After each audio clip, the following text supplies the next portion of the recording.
A plane load of medical equipment and personal protective gear for healthcare workers arrived in Nairobi over the weekend. Kenyan officials say the supplies donated by the Jack Ma Foundation, a charitable wing of e-commerce giant Alibaba, are just in time to help the African country combat the spread of COVID-19. We have received 20,000 test kits from the Jack Ma Foundation and assorted personal protective equipment, which will quickly be able to deploy to our Emergency Operations Center, the isolation unit in Bagabi, and Kenyatta National Hospital.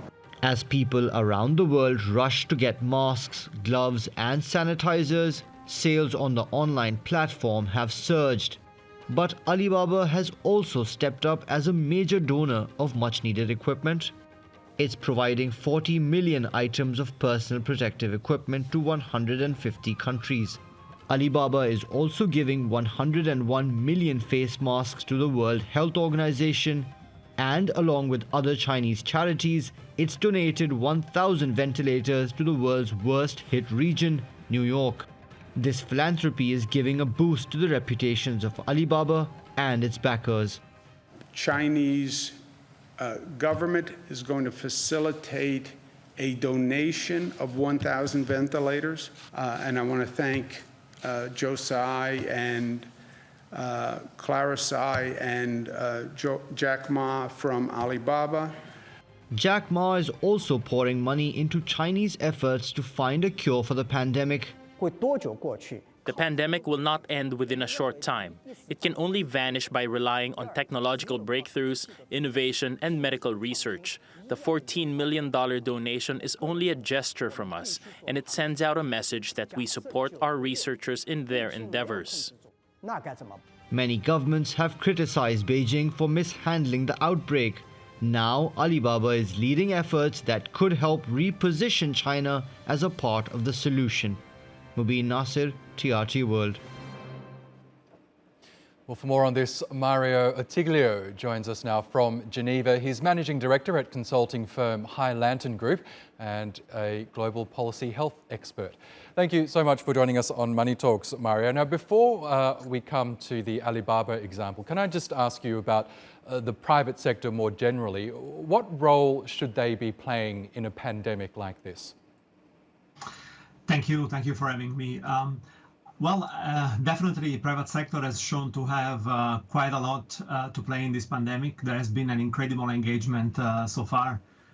We are seeing basically that every day. Almost everyone is doing something. We have seen examples from relief funding, from response funding, to product donation, to shifting business operation, producing, for instance, personal protective equipment. And there has been, different waves of commitment. There was a lot of focus in the beginning on donation of PPEs, and if companies had equipment on hand, and if they could easily acquire it, they were just donating it. But now, as the pandemic evolved, actually we see a little bit more of a sophisticated engagement, new kind of engagement around community services, around partnership with NGOs. There is definitely a lot that they can do. And of course, I'm not even talking about what the healthcare sector is doing, like the pharma, the biotech.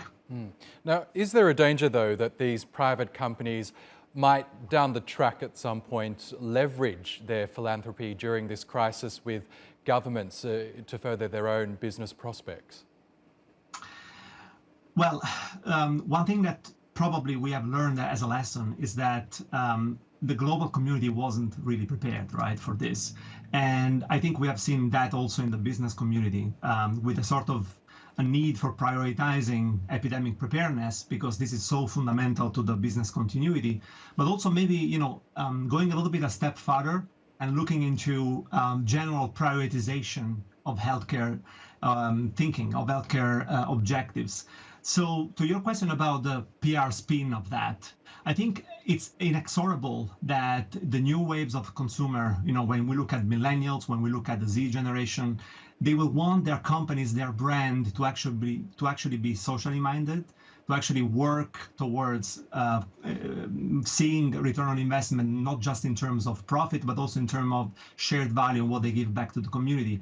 So actually what I would see is that the COVID pandemic is probably telling us, forcing companies to think critically about their operation and being creative about how they provide help, and also has exposed them as a critical stakeholder in terms of assets, right? In terms of how to resolve a problem. So going forward, I will see that becoming enshrined in company strategy rather than being an opportunity to play PR. Now, if we look at the Alibaba example, Jack Ma, the company's founder, has really been the driving force behind sending PPE gear to more than 150 countries, contributing money towards a possible vaccine. But is there a danger that perhaps the Chinese government might piggyback off of his philanthropy in order to boost China's image in all this?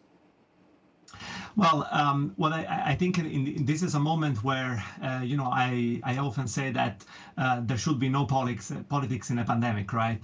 We need to have maximization of all available resources, private sector, government. China had an important role to play, of course, in the beginning in terms of providing some data and providing evidence of what was happening. Private sector need to step up as long as they can, as much as they can, and that goes the same for NGOs and for the other communities. I would probably think that it would be important to keep away, to keep far from any consideration geopolitical issues or different other political gains, and really focus on addressing that is really creating a new normal to which we should not be used to. Okay, Mario Otiglio in Geneva, thank you so much for sharing with us your insight.